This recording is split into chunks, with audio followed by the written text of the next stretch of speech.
কেউ একজন প্রশ্ন করেছেন, প্রতিদিন হস্তমৈথুন করলে শরীরের কি ক্ষতি হয়? ধন্যবাদ ভাইয়া সুন্দর একটা কমেন্ট করার জন্য। দেশের এবং প্রবাসের ভাই বোনদের প্রতি সালাম। আসসালামু আলাইকুম। আমি প্রভাষক ডাক্তার রিক্তা পারভীন, হোমিওপ্যাথি এবং আয়ুর্বেদিক চিকিৎসক। চেম্বার সেবা হোমিও কমপ্লেক্স অ্যান্ড সেবা ডিজিটাল ল্যাব, উপজেলা মডেল মসজিদের পূর্ব পাশে, শিমুলিয়া, মাগুরা।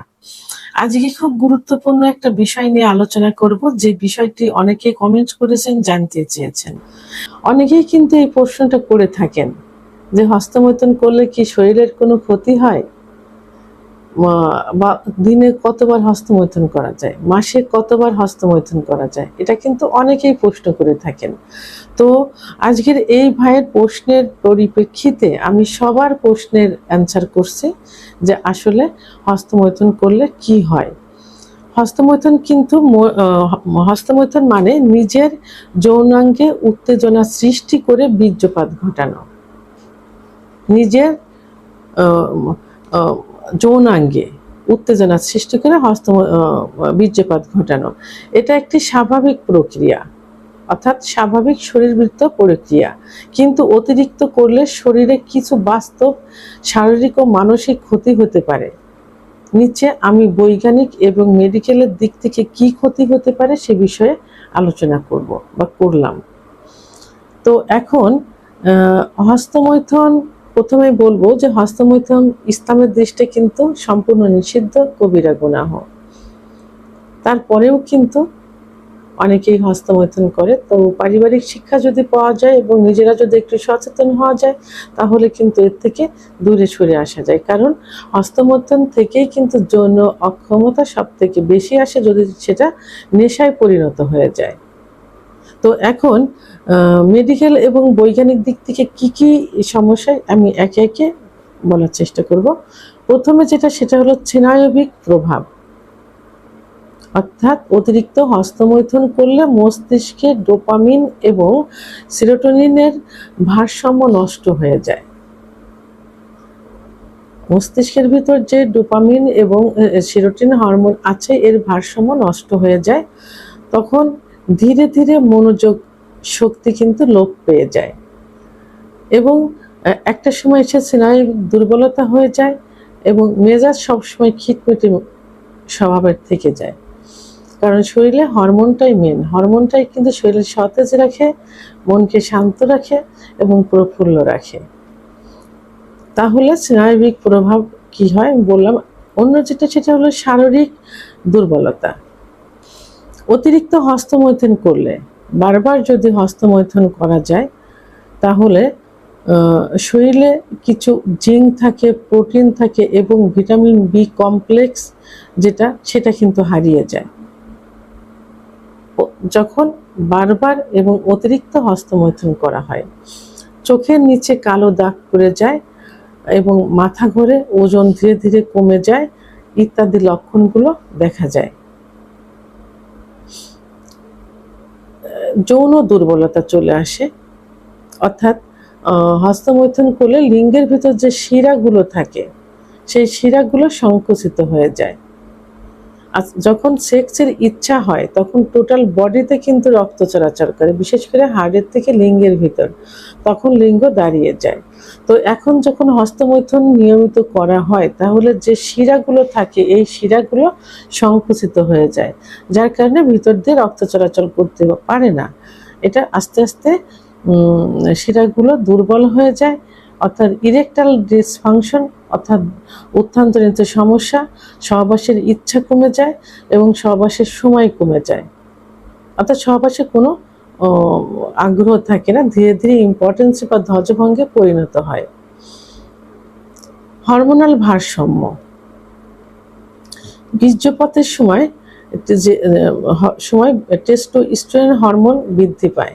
কিন্তু নিয়মিত যদি হস্তমৈথুন করা যায় এবং হস্তমৈথুন যদি নেশায় পরিণত হয়ে যায়, তাহলে ধীরে ধীরে কিন্তু এই টেস্টোস্টেরন মাত্রা কমে যাবে। আর টেস্টোস্টেরনের মাত্রা কমে গেলে পুরুষের যৌন ক্ষমতা হারিয়ে যাবে। কারণ এই টেস্টোস্টেরনকে পুরুষের সেক্সুয়াল ইঞ্জিন বলা হয়। একটা গাড়ি যেমন ইঞ্জিন ছাড়া চলে না, পুরুষের সেক্সুয়াল লাইফটাও কিন্তু টেস্টোস্টেরন হরমোন ছাড়া চলে না। তাহলে এই নিয়মিত হস্তমৈথুন করলে এই টেস্টোস্টেরনের মাত্রা কিন্তু কমে যাবে।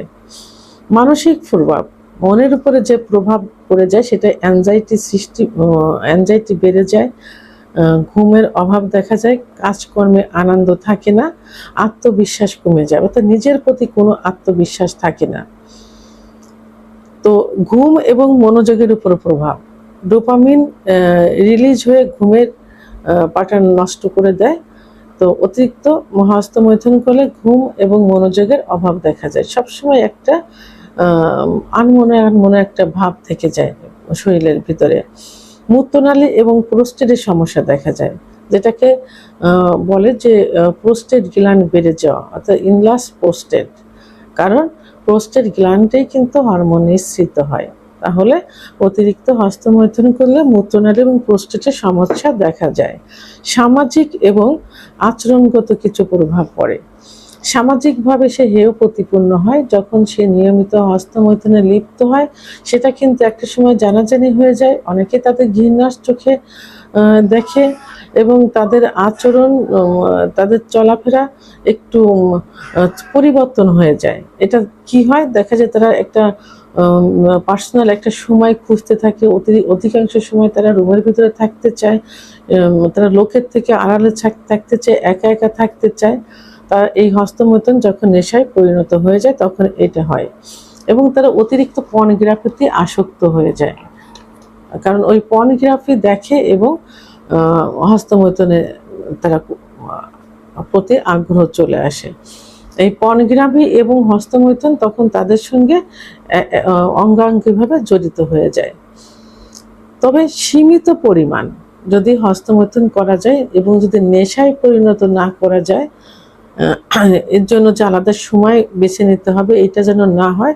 সেক্ষেত্রে মাসে 2 থেকে 3 বার অথবা সপ্তাহে 1 থেকে 2 বার হস্তমৈথুন করা যেতে পারে, তবে সেটা খুবই আলতোভাবে, কোনো প্রেশার ক্রিয়েট করে করা যাবে না।